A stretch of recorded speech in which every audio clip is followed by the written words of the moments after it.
Eu quero convidar vocês no livro de Gênesis. Na verdade, nós vamos dar uma pequena volta, aliás. Mas nós vamos passar por alguns versículos, alguns textos hoje, porque eu digo a vocês que ao tempo inteiro eu costumo dizer que o meu êxito é quando eu consigo mostrar a humanidade de algumas pessoas.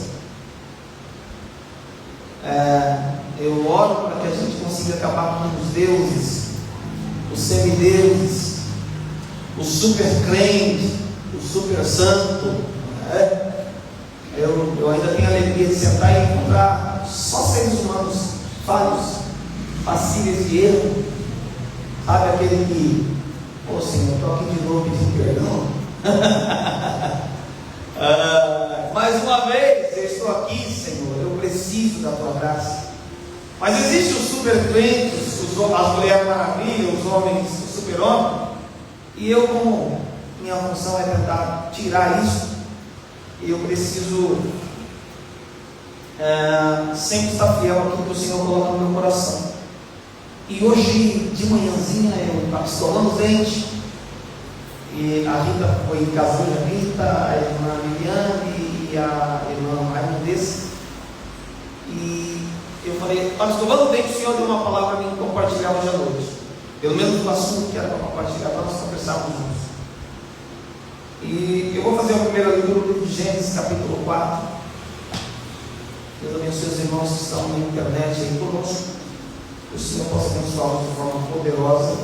O ensino da igreja Assembleia de Deus em Marília, Campo de Marília, no Maracá. Seres humanos. Irmãos, deixa eu dar não o contexto do assunto, mas eu quero conversar com vocês para vocês entenderem o porquê o Espírito Santo colocou no meu coração. Uma vez que eu descubra o motivo de servir a Deus, nada mais me arranca daqui. Presta atenção. Uma vez que eu entenda o porquê vou à igreja, o porquê sirvo a Deus, nada mais me faz me afastar dos pés dele. Você nunca vai encontrar alguém que já bebeu da fonte, ou seja, já reconheceu e sabe por que está na casa de Deus, se afastando.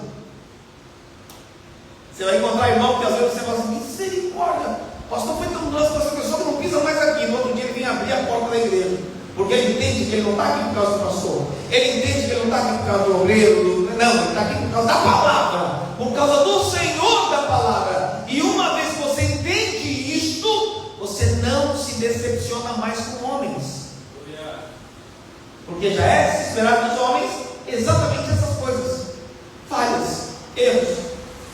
Isso é de se esperar dos homens.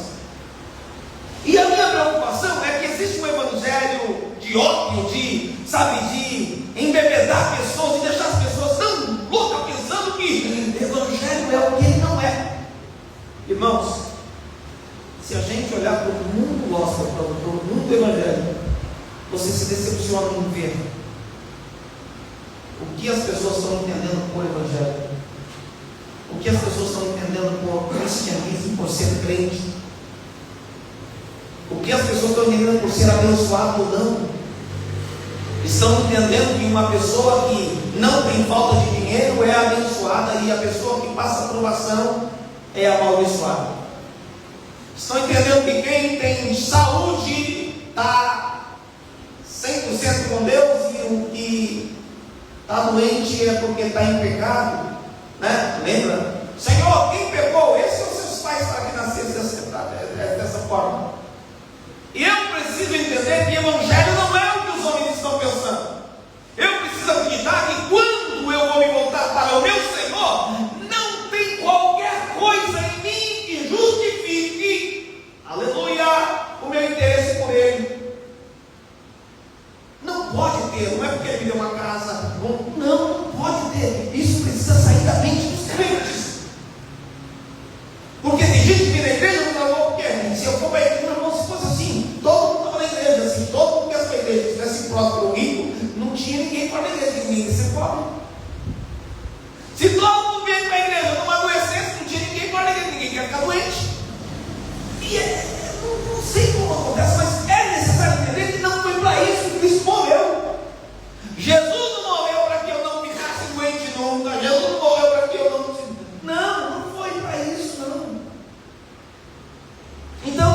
Eu quero que você entenda, e eu desejo que os crentes entendam, que o evangelho que nós cremos é o evangelho de salvação, de uma graça que basta, mesmo quando a dor está presente.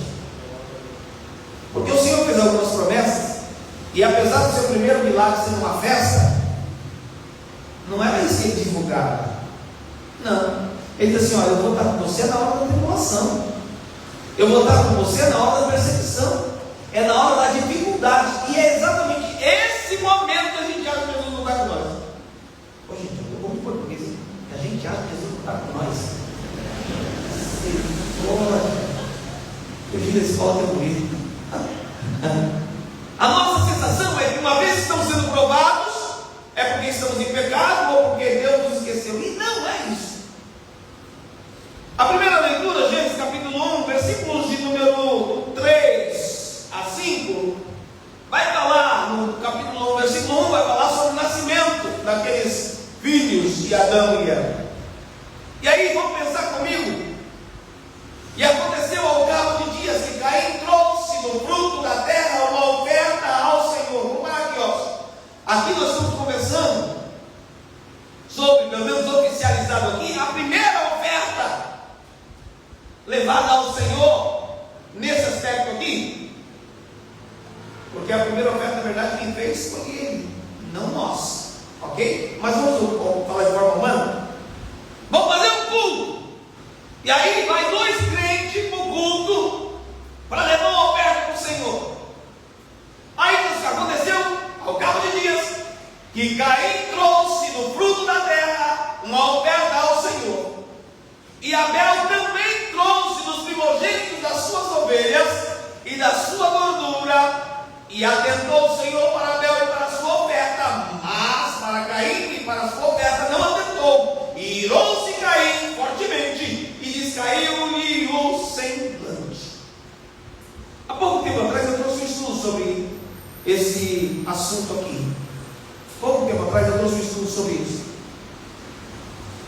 E eu não quero falar exclusivamente de Caim e Abel, embora vou dizer uma coisa: se você faz, você fica meio nervoso, sabe? Você vai ler esse assunto, é inacreditável, dá rende o assunto. Mas o que eu estou querendo pensar com vocês, deixa eu tentar só chegar aqui, que a gente está com a igreja online também. O que eu estou querendo falar para vocês é, melhorou um pouquinho. O que eu estou querendo falar é o seguinte: poxa vida, eu estou pensando em um ato de culto, onde se tem uma oferta, onde se tem um sacrifício, é um ato de culto, ok? E aí o pensamento, hoje eu estava pensando e falei: poxa vida, se fosse como os crentes imaginam que as coisas são, o que é que eles estavam fazendo? Indo oferecer uma oferta a Deus, indo fazer o culto.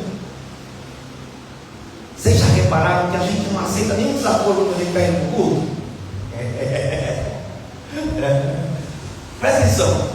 Vocês se lembram há uns anos atrás, aquele ato lamentável que aconteceu com o filho da nossa irmã Madalena, que estava indo para a vigília de passagem do ano, e na porta da igreja um homem embriagado bateu e matou ele, atropelou, uma coisa terrível, na porta da igreja. Irmãos, isso traz uma indignação até para os crentes.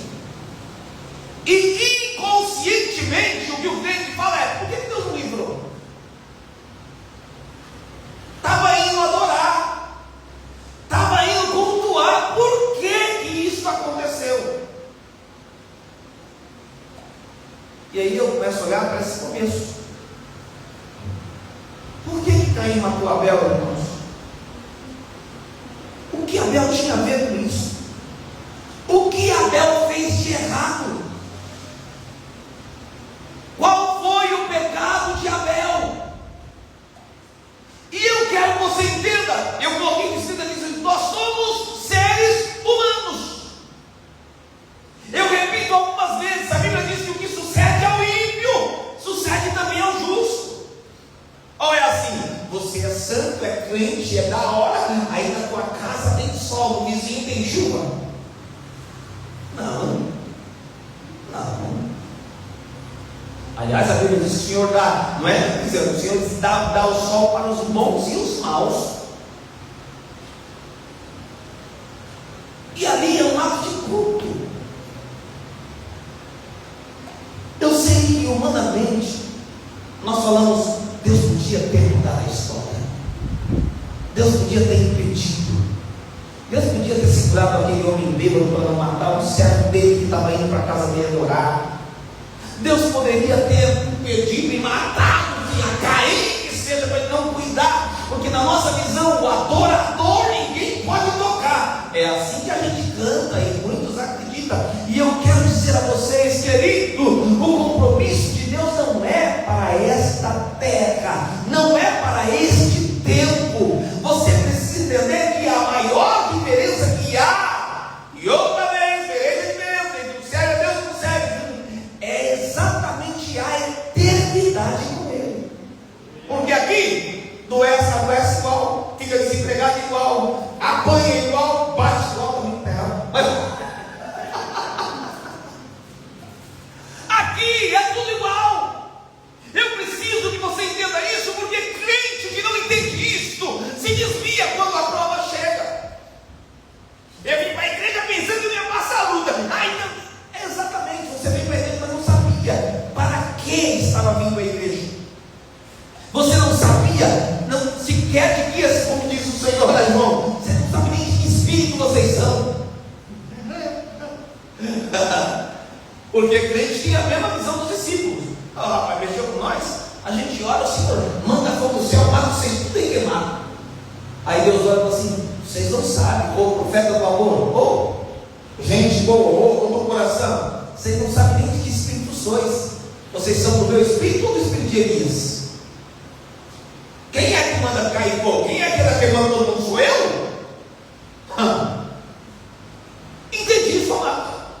Você precisa entender isso. O Espírito Santo estava conversando comigo hoje de manhã, e eu achei muito bonito. Hoje eu vim até aqui para cima, que as irmãs vão para lá, eu vim para cá poder ficar um pouquinho com Deus.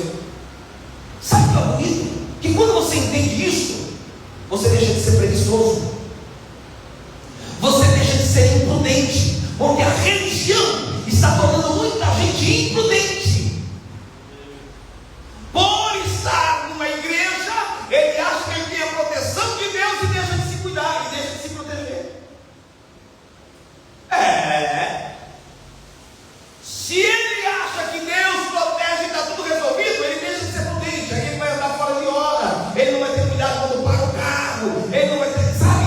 Mas quando ele entende que, apesar da proteção de Deus, ele tem a participação dele como ser humano, como homem, ele se previne, ele não vira as costas para o inimigo, ele cuida, ele se prepara. Eu sei que muita gente não vai gostar desse assunto, mas eu não gosto. Eu estava conversando com um amigo, tem um amigo meu que a gente conversa bastante, só sobre Bíblia, e ele tem uma visão diferente da minha, e isso é bom, porque aí a gente se choca, e isso aí sai os caldos bons. E eu disse: a minha visão é convicção de fé, é aquilo que o Senhor coloca no coração e confirma com uma palavra. Agora, se você vai ter um problema seu, a minha função é só dizer o que a palavra está dizendo. Irmão, quando você tem consciência de que você é responsável, você não vai ficar esperando por Deus. Não, eu vou esperar que Deus vai fazer alguma coisa, eu vou dormir até 3 horas da tarde e Deus vai me trazer no serviço. Não, vou esperar em Deus, aí não vou estudar e vou querer ganhar 30 mil reais de medalha, eu queria ganhar 100. É isso. Jesus não morreu para deixar a gente livre. Ele não morreu para resolver esses problemas seus. Sabe o que ele resolve? Porque ele é bom. Mas sua salvação não pode estar baseada nisso. Esse homem estava indo fazer uma oferta a Deus. Ele causou ciúme inconscientemente no irmão. O irmão matou e Deus não livrou. É interessante, irmãos. Salmo 34 e 19. Acho que é Salmo 34 e 19. Então vamos pensar aqui. Muitas são, Senhor, as aflições do justo, mas o Senhor não livra de todas.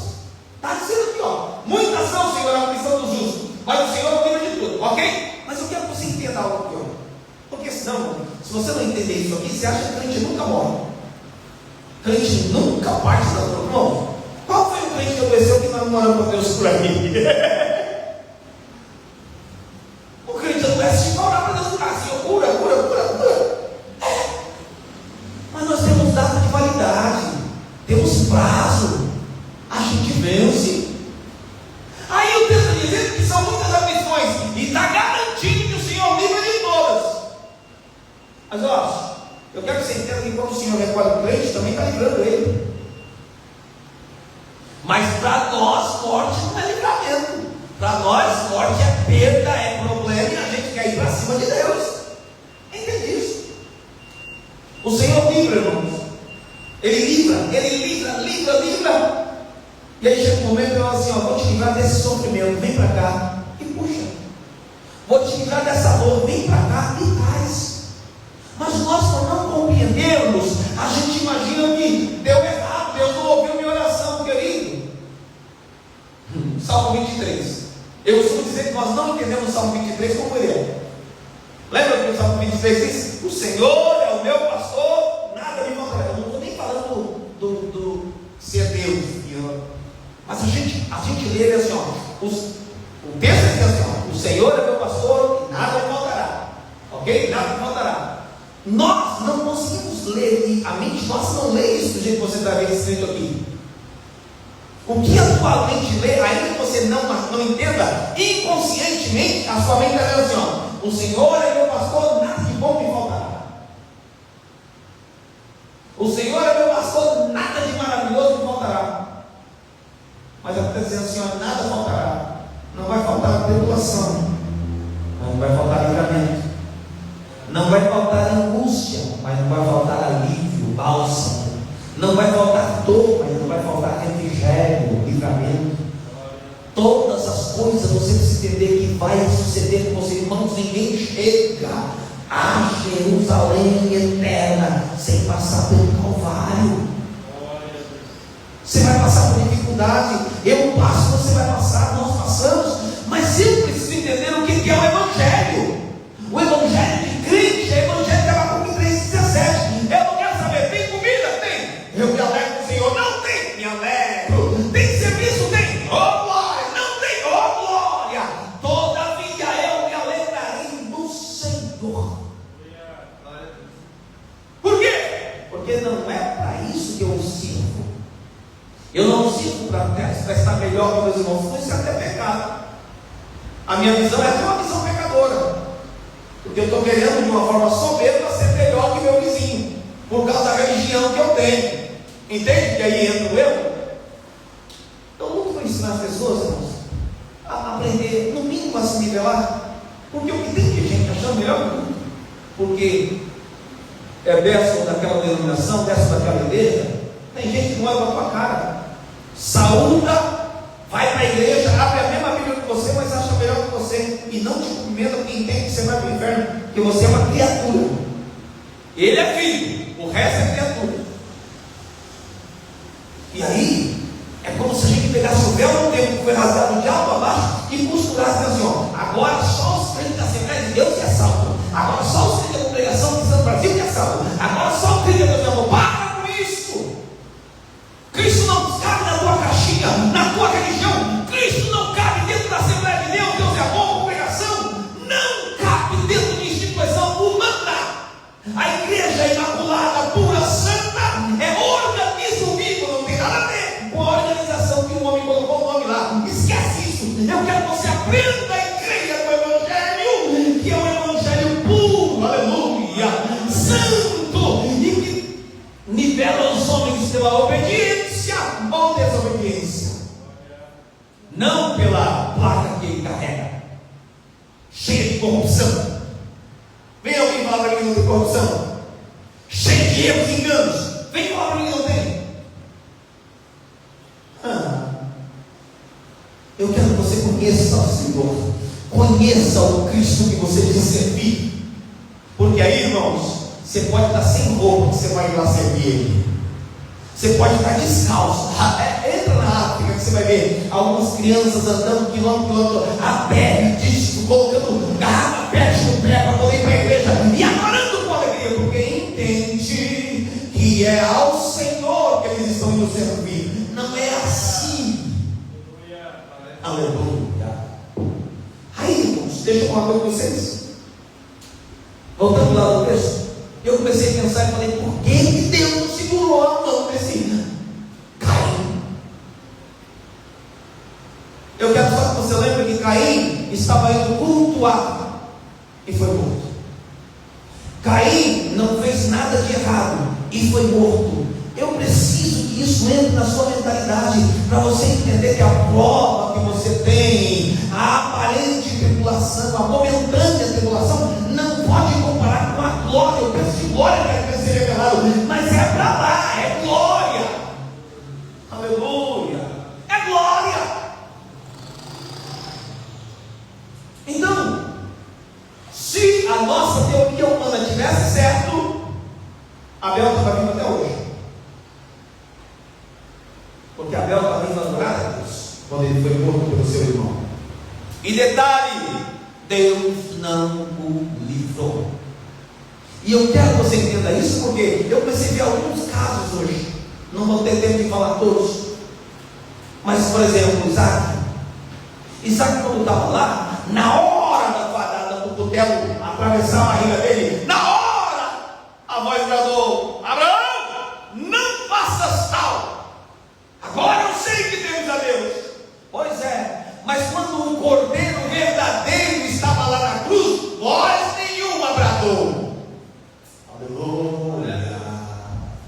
Quando o cordeiro de verdade estava na cruz, silêncio total. Aleluia.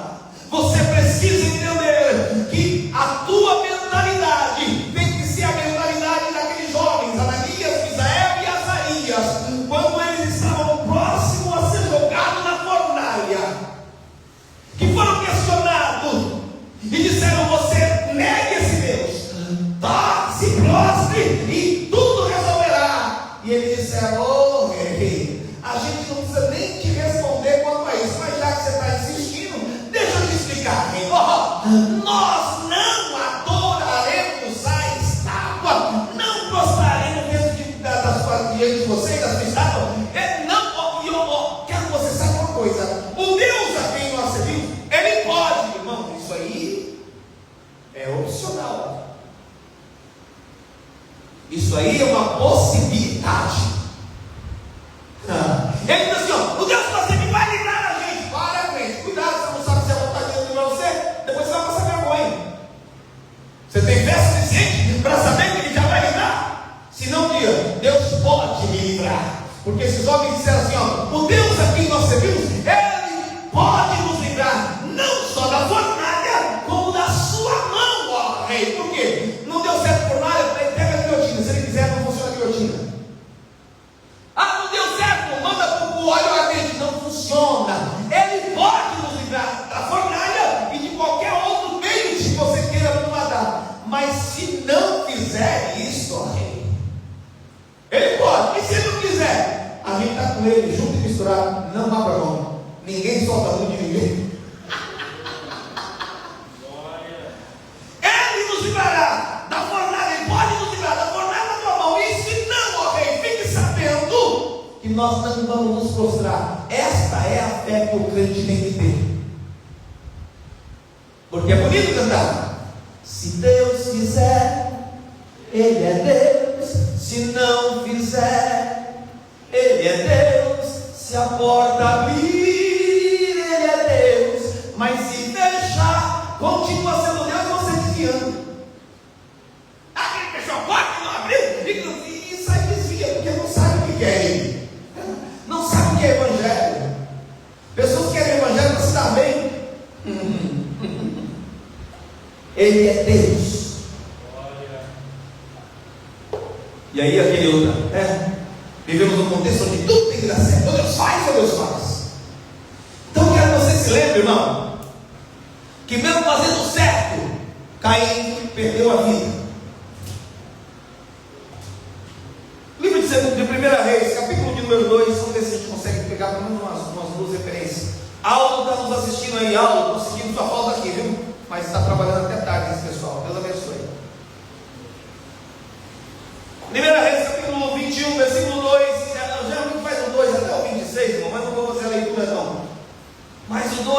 diz: então Acabe falou a Nabote, dizendo: dá-me a tua vinha, para que me sirvas de horta, pois está vizinha ao lado da minha casa, e te darei por ela outra vinha melhor, ou se for do teu agrado, te darei o seu valor em dinheiro. Aí, olha a resposta. Porém, Nabote disse a Acabe: guarde-me o Senhor de que eu te dê a herança de meus pais. Irmãos, ele está fazendo certo.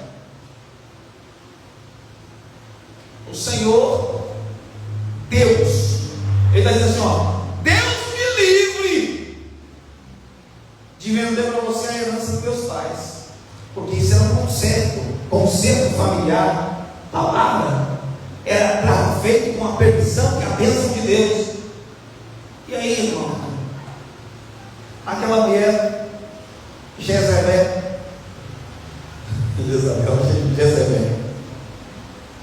a Belzinha Jezabel foi lá e matou o cara. Às vezes a gente precisa mostrar para os crentes essas coisas, irmão. Sabe por quê? Porque eu não sei se você pensa, mas se o evangelho for do jeito que estou falando, ou a gente é muito queridão de Deus, faz tudo certinho, porque eu duvido muito, ou aqueles irmãos que estão dentro da janela 1040 são tudo pecadores. E eu vou dizer uma coisa para garantir para vocês: são muito mais santos que nós. Aqueles homens que estão morrendo, aquelas mulheres, aquelas crianças morrendo em lugares que são perseguidos, eles são muito mais santos do que nós, mas eles estão morrendo. E aí? Vai falar o quê? Vai falar o quê para eles? Eu vou fazer uma campanha aqui, ó, uma campanha a nível grande, entendeu? A nível de mundo. Aqui eu vou com a placa assim: venha, e seus problemas serão resolvidos. Venha, né? Uma campanha grande que pegue o mundo ali, né?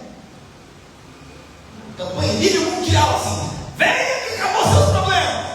Venha que agora vocês nunca mais vão sofrer. Agora só vitória. Não acabou. Eu acho que vou colocar em nível universal, grandão, grande. Venham, acabou o universo. Vocês não vão ter mais problema. Você acredita nisso? E o que você vai falar para aqueles irmãos que estão morrendo por pregarem a palavra, por anunciarem o evangelho? Por que Paulo e Silas apanharam? O texto diz assim: eles estavam indo buscar lugar para oração, encontraram uma menina, libertaram a menina e apanharam e quase morrem. Pare de pregar o que a Bíblia não prega. Pare de anunciar o que o evangelho não anuncia. Pare de fantasiar a palavra. Pare de enfeitar o que é singular, o que é puro, sincera, sinceridade sincera. Pare de enfeitar. Quando você for falar para alguém que Jesus fala, Jesus salva, ele pode curar, ele faz, mas ele veio para salvar, não veio para curar ninguém. Não morreu não, ele morreu para livrar a gente nem da morte, ele morreu para livrar a gente da morte eterna. Essa é a função. Então é necessário fazer essas coisas, começar a pregar o evangelho de verdade, o evangelho que não engana, o evangelho que não faz promessas que a Bíblia não faz. E olha, irmãos, como é bonito quando um crente entende isso. Ele não é enrolado por padre, por pastor, por bispo, por ancião, por religião. Ele não é enrolado por ninguém. Ele diz: eu sei em quem tenho crido. Aí o líder dele fala assim: não, você tem que acreditar nisso. Ele diz: eu sei em quem tenho crido. Mas se você não acreditar nisso, você vai ser excluído. Por favor, traga minha carta de expulsão. Eu só não posso deixar de crer. Eu sei em quem tenho crido. Você acha que é qualquer um que vai falar um negócio desse? Oh, meu filho, você não sabe a perseguição. Porque existem cartilhas. E que quando você foge a essas cartilhas, por exemplo,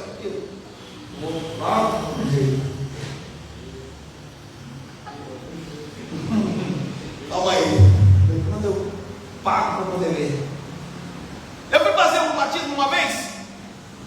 e recebi algumas orientações. Ó, você tem que falar isso. E eu falei, negativo, eu só vou falar isso. Acabou disso, não tenho compromisso nenhum mais além disso. Crê no Senhor Jesus Cristo como seu único e suficiente Salvador? Creio. Promete segui-lo todos os dias da sua vida? Prometo. Conforme a vossa confissão de fé e ordem do Senhor Jesus, eu te batizei em nome do Pai, do Filho e do Espírito Santo. Agora, com a tua igreja, não tenho nada a ver com isso. Com o nome da palavra da sua igreja? Não. A sua obediência é a Deus e a sua palavra. Viu? O dia que a sua igreja te mandar colocar alguma coisa, seja forte, porque eu ouvi uma frase, não sei se foi hoje alguém falando, foi alguém falou aqui, eu falo assim, foi você, Lucas, né? Vai para uma igreja, procura uma igreja, fala isso. Mas havia um tempo que a gente falava assim, procura uma igreja mais perto da sua casa. Hoje não dá mais para falar isso, porque bem perto da casa dos outros tem muita igreja que é por heresia. Diz, procura uma igreja mais perto da sua Bíblia, uma igreja mais perto da palavra de Deus, ou a palavra dentro da palavra de Deus. Porque já pensou, gente, eu mudar a frase do batismo para poder alegrar a denominação que eu estou? Conhece ou não, hein? Então, Nabote também morreu, viu? Não teve uma voz assim, acabe, eu vou te matar. Não. Jezabel, você vai ver só, prostituta. Não teve não. Ela matou. Quem era ele? Inocente. Quem era ele? Temente a Deus. Quem era ele? Justo. Você precisa entender isto. E eu sei que é muito doído você ouvir a verdade nua e crua, como dizem, porque isso acaba com os castelinhos que a gente desenha dentro da gente, dizendo, eita, agora eu vou de vento em polpa. Agora não, os outros não podem usar a espada de São Jorge não, mas eu peguei aquele negócio de comigo, ninguém pode. Tem uns crentes aí que está igual, o pessoal fala, comigo ninguém pode. Pode não, é? Bonitinho. Mas você virou o quê? Shazam? Super-homem? Não, aparece um criptonita aí que o super-homem vendo. Por favor, entenda que você é só um ser humano. A nossa decepção é quando a gente não tem isso. Você sabe que é um crente que ora, que jejua, que busca ter um resultado de um exame dizendo você está condenado à morte. Mas os seres humanos recebem isso. Entende isso? Então você precisa entender o que é o Evangelho para se preparar para algo chamado salvação eterna e não para apenas as coisas que aqui estão. Então só lembrei para vocês um pouquinho de Nabote, viu? Ele fez alguma coisa errada? Não, mas morreu. Tem casos que dá certo, tem casos que Deus quer usar para exemplo. Por exemplo, eu falei de Sadraque, Ananias, Misael e Azarias, né? Sadraque, Mesaque e Abednego. Eles, o Deus livrou. Daniel no leão, Deus livrou. Mas Nabote, Deus não livrou. Abel, Deus não livrou. Consegue entender isso? Isso é que você precisa, literalmente. E eu falo assim para vocês do livro de Jó. Veja, Jó capítulo 1, versículo 20 e 22. Jó, depois que ele perde tudo, quem achava, porque, ó, irmãos, eu uma vez fui pregar sobre esse texto, e eu fiquei contente, porque eu descobri, porque quando eu era pequeno, me falavam, não, o diabo sabe todas as coisas também, ele sabe tudo, e eu vim descobrir pelo livro de Jó que ele não sabe nada, ele não sabe todas as coisas, e que ele se engana. Eu descobri no livro de Jó que ele não sabe todas as coisas, eu descobri no livro de Jó que ele se engana, o enganador se engana, e eu descobri também que ele tem medo. Na verdade, ele tem medo não foi no livro de Jó que eu descobri. Eu descobri que ele tem medo lá com o Gadareno, com o jovem de Gadara. Ele falou assim, não me atormente. Então o atormentador tem medo de ser atormentado. Entendeu? Então o que atormenta, ele tem medo que atormente ele, tá inimigo. Mas qual é a colocação? Eu descobri que ele não sabe tudo por quê? Porque se ele soubesse, não teria que entrar em embate com Deus. Se ele soubesse que Jó ia aguentar até o fim, ele ia, não ia nem a pau. De jeito nenhum. Ele não ia entrar nessa. Mas ele disse assim, não, ele não não serve a Deus de balde, ou seja, à toa. Ele serve por causa de troca. Você dá todos os bens para ele, por isso que ele te serve. Só que o Jó, que tinha tudo, perdeu tudo. O Jó, que tinha tudo, ficou sem nada. Versículo Jó, capítulo 1, versículos 20 e 22.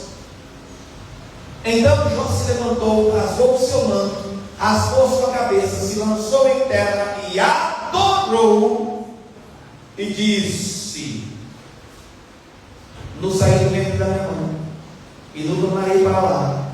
O Senhor deu, o Senhor tomou, bendito seja o nome do Senhor. Para só um pouquinho aí, irmão. Olha a mente de Jó. E vocês sabem a história de Jó, gente? Desde o capítulo 1, o diabo trabalhando, destruindo tudo, acabando com tudo. Manda os ventos derrubar, matar os filhos. Manda os outros, acaba com tudo. Mas quando Jó abre a boca, ele diz assim: sabe quem foi que tomou? Foi o Senhor, não foi o diabo. Imagina a raiva do capiroto, como diz o outro.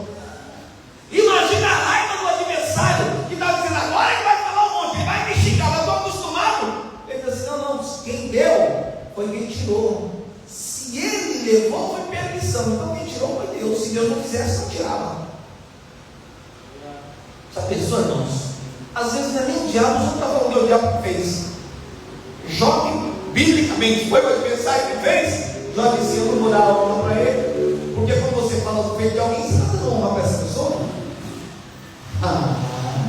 Quando você fala do feito de alguém, você está honrando essa pessoa, por bem ou por mal, mas você está honrando. É bom chamar pelo nome. Jó disse assim: eu não vou dar a ele esse gostinho, senão ele vai sair falando para todo mundo que foi ele que fez. Então eu vou deixar bem claro: quem fez foi Deus. Quem deu foi Deus, quem tirou foi Deus. Irmão, olha um negócio desse. Que cultura de mente da pessoa ter condições de dizer assim: quer saber uma coisa? Se foi permissão de Deus, quem deu, quem deixou foi Deus. Se Deus não deixasse, eu não conseguia, né? Então, você é só um cachorrinho na mão dele, você não fez nada, quem fez foi ele. O Senhor deu, o Senhor tomou, e ó, bendito seja o nome do Senhor. Em tudo isso, Jó não pecou, nem atribuiu a Deus falta alguma. Então, crente, entenda: no caso de Jó também houve restituição, mas Jó não estava esperando restituição. Entende isso? Ele estava esperando salvação, e a salvação, da forma que viesse, estava bom para Jó, porque não tem promessa no começo, Deus dizendo para Jó. Deus não é desleal. Se ele está num embate com o adversário, ele não é desleal, diz assim: ó, fica quieto, você vai vencer. Deus não falou para Jó que ele ia vencer em tempo nenhum, irmãos. Você vai entender isso? Porque senão, daí aquela sensação assim: mas ele falou, ele não vai. Não, Jó não estava esperando isso. Jó estava convencido de que uma vez que ele perdeu os filhos, todos os bens, o que esperava para ele era a desgraça, era o fim. Só que ele sabia que Deus ia se levantar. E a gente costuma dizer para nós: você já fez o versículo? Eu sei em quem tenho crido, eu sei que meu Redentor vive, e por fim se levantará sobre a terra. A nossa mente é assim: vai se levantar por mim, vai quebrar a cabeça de todo mundo, vai arrebentar todo mundo, vai dar vitória. E não é isso. Ele diz assim: ele vai se levantar. Ele sabe. Mas o que eu quero dizer para vocês: não houve um sobrado que diz assim: ó, fica quieto aí, porque você está sendo testado. Não, irmão, pelo amor de Deus, entenda isso. A gente precisa entender isso. Deus não falou com Jó. Jó ficou falando. Quando Deus falou com Jó, foi para puxar a orelha dele e disse assim: como você estava? Está falando o quê? Estou te devendo alguma coisa? Me diz isso. Deus não falou com Jó, disse assim: ó, calma aí, que vai passar. Vai passar. Deus não falou isso com Jó. Eles entraram no embate e está o adversário destruindo. Jó sem a resposta positiva de Deus e aí da acusação de seus amigos. Mas ele diz assim: eu sei em quem tenho crido, eu conheço em quem eu coloquei a minha confiança. E ele não pegou a Deus. Então imagina a situação. Eu digo claramente, na minha visão, Jó não estava esperando que ia vencer. Jó não estava esperando que ia, não. A esperança dele tinha acabado, aparentemente, humanamente tinha acabado. Ele estava preparado, sabe para quê? Quando eu volto para o versículo anterior, só para você entender como é real isso aqui. No sair do ventre da minha mãe e no tornarei para cá. O que ele está preparado aqui? Para a morte. Ele dizendo, eu nasci e vou morrer. Aleluia. Aqui ele está dizendo, eu estou indo para a morte, mas eu sei que o Senhor é bendito. Bendito seja o nome do Senhor, irmão. Que fé, que crença é essa? Entende isso? E é o necessário para nós. Falta 10 minutinhos só, vamos correr aqui um pouquinho. Então, você precisa entender isso. É que Jó, mesmo quando tudo estava ruim, ele glorificou e louvou o nome do Senhor. Então, por favor, quando as coisas estiverem ruins, para de reclamar, viu? Você não aprendeu isso com ninguém que a Bíblia ensina, tá? Aliás, teve um povo que reclamou, morreu tudo no deserto. Paulo e Silas sofreram exatamente porque estavam fazendo a coisa certa. Apanharam porque estavam aprendendo o Evangelho. Tá bem? Alguns, como eu disse, têm livramentos. Alguns, o Senhor balança o gato, ele tira. Mas outros não. Romanos 18, 8 e 18. Sabe, o que a Bíblia diz que a gente tem no mundo, teria no mundo é aflição, dificuldade. Eu nem coloquei coisa, mas como eu vou dizer, porque para mim tem para o céu que as aflições desse tempo presente não são para comparar com a glória que em nós vai ser revelada. Só, esse tempo presente não está dizendo do dia de hoje. Esse tempo presente talvez dure toda uma vida aqui. Ou você está acreditando naquela parte romântica que diz que não, ninguém vai sofrer para sempre aqui na terra, uma hora vai virar a roda gigante. Cai nessa não, filho. Aí não, a Bíblia diz que tem um homem que nasceu, e eu sei que o título diz parábola, mas tem nome, então a gente entende que não era parábola. E ele nasceu e ele era mendigo, e ele tinha lepra, chamava Lázaro. Ele pegava telha, sabe, coçava para poder, os cães vinham, lambiam a sua chaga, ele pegava esmola.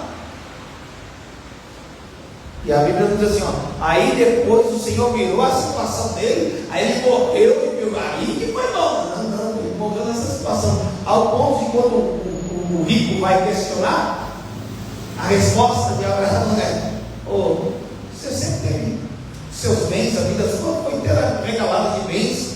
Esse não, ele só sofreu todos os dias da vida dele. Agora, ele vive bem e você aposentar. Então, há pessoas que infelizmente nascem.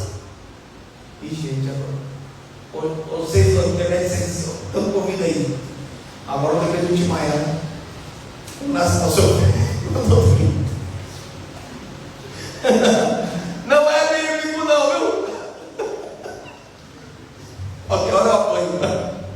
Ei, é verdade, tem gente que sofre, e no final morre sofrendo.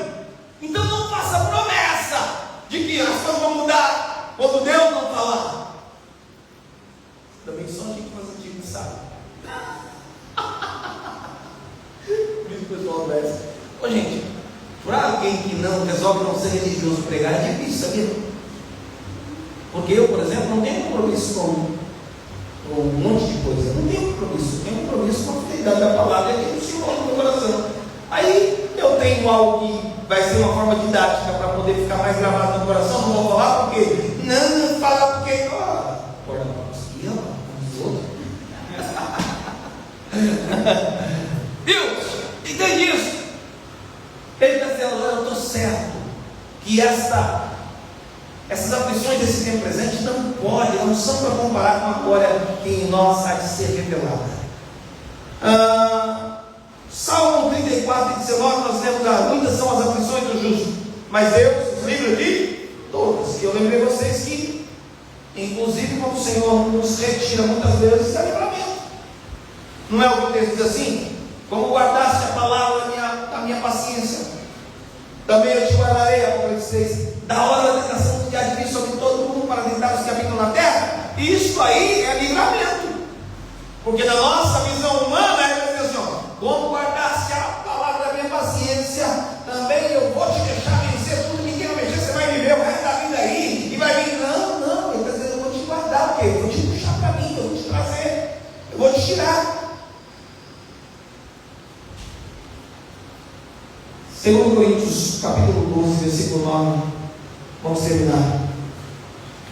Paulo, quando ele estava na tribulação, na dificuldade, na luta, naquele sofrimento interno, como o que mais doía, aquele espinho na carne, ele ora ao Senhor 3 vezes. Vê o 8, versículo 8. Acerca dos quais 3 vezes, vai ver o 7 também para falar disso.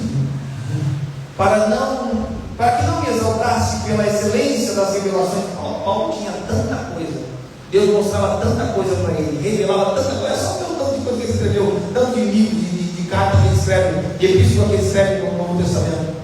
Esse homem era tão forte de revelação que era perigoso ele se exaltar.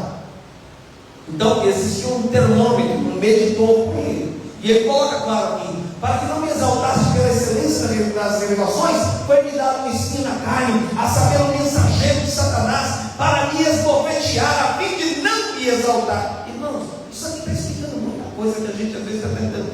E às vezes a gente, nem toda luta é o diabo, não. Tem luta que é Deus que está mandando para a gente não morrer, não desviar, não se exaltar.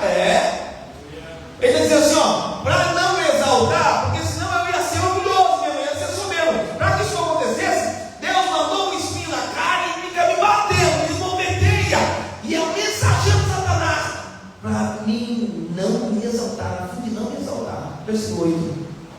Acerca do quais 3 vezes orei ao Senhor para que se desviasse de mim. Presta atenção. Quantas vezes a gente ora a Deus para nos livrar de algo que Deus não quer nos livrar? Quantas vezes a gente ora para Deus para nos tirar de uma situação que Deus não quer tirar? Porque é essa situação que está fazendo a gente ir com o joelho para orar. Porque se a gente não tivesse esse problema, a gente nem orava mais.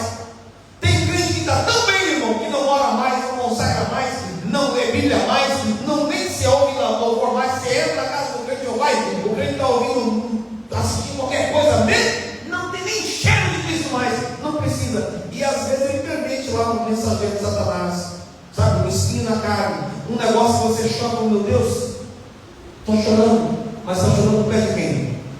De Cristo. Então às vezes ele segura. Estranho isso, interessante, mas é uma verdade. Porque ele sabe, como diz o outro, deu um cipózinho e já se sente Tarzan. Tem pessoa que é um pouquinho, sabe? Está lá o tempo inteiro andando, meu Deus, eu não consigo comprar um carro do meu pai, eu trabalho tanto, não consigo comprar. Aí Deus está numa bicicleta, fica limpinho o nariz e passa jogando água dos outros. Filha, cadê seu pai? Está bem? Viu? Gente, só vai ter legal para sentar. Ei, começa. Fica orando, Senhor, eu não consigo. Quando consegue um negócio parecido, já sobe, já se exalta, como Paulo diz no versículo 6, 7. Para mim exaltou. Queria tanto, quando consegue, se sente melhor que o outro. Já acha que é melhor que o irmão, já acha que é melhor que os outros. Eu não me. E eu vou falar. Não discuto com essa gentalha, não diz o quê? Pronto. Primeiro chapéu, capítulo 1, meu Deus. Qualquer coisinha se sente orgulhoso. Para com isso, pelo amor de Deus. Então Paulo diz assim: eu tenho, quando eu quero me exaltar, eu sou humilhado internamente por esse mal que me fere, dizendo: você tem fraqueza, você tem um mal ali. Eu me lembro, olha, de remédio, gente, da velhinha, tem que marcar, porque senão. Ei, tem um mal ali, porque se não é assim. Eu me lembro que uma vez, eu era jovem, E eu fui orar com o Senhor, porque eu tinha um problema que eu queria vencer. E aí eu orava, não vencia, jejuava, não vencia, consagrava, não vencia.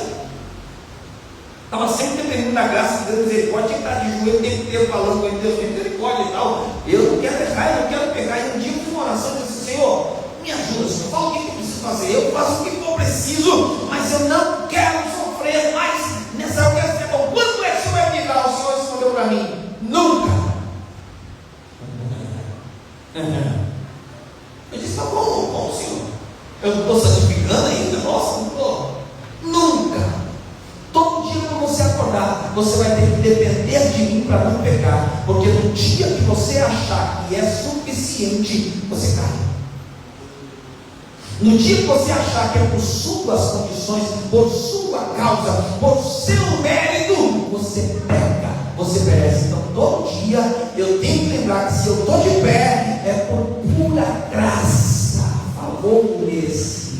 É a graça, o próximo versículo. Então disse: a minha graça te basta, porque o meu poder se aperfeiçoa na fraqueza. Entende isso antes? Então, por favor, sirva ao Senhor pelo que Ele é, não pelo que Ele pode te dar. Não, sirva pelo que Ele fez, não pelo que Ele faz ou vai fazer.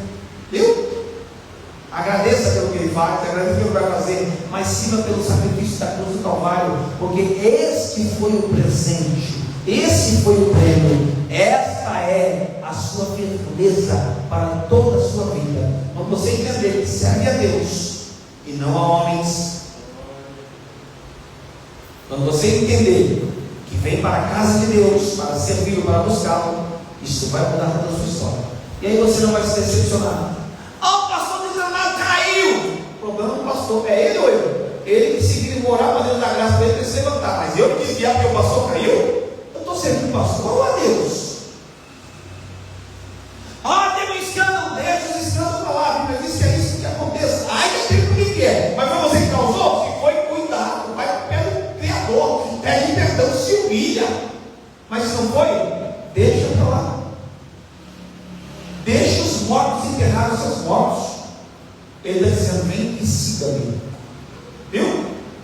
Me segue sem interesses diferentes. Me segue somente pela salvação.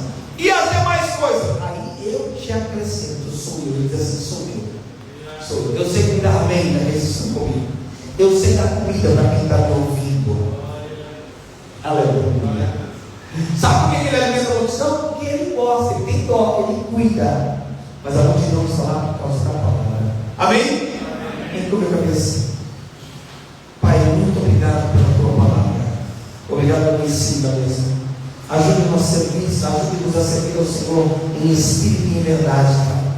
Que não sejamos, Jesus, influenciados ou incentivados por coisas humanas, ou por qualquer que seja a barganha, troca ou oferecimento, Senhor Jesus, humano, que possa querer nos prender, Senhor Jesus, a costumes ou coisas que não sejam realidade do teu Evangelho. Dai-nos a tua palavra, guarde-nos do seu amor, proteja os seus filhos e filhas, Senhor, e ajude-nos a compreender, Senhor, primeiro no sofrimento, o seu poder está se aperfeiçoando em nossa fraqueza, e que o Senhor tem salvação, independente do que aconteça. Esta é a sua promessa, e nós te agradecemos em nome de Jesus. Amém.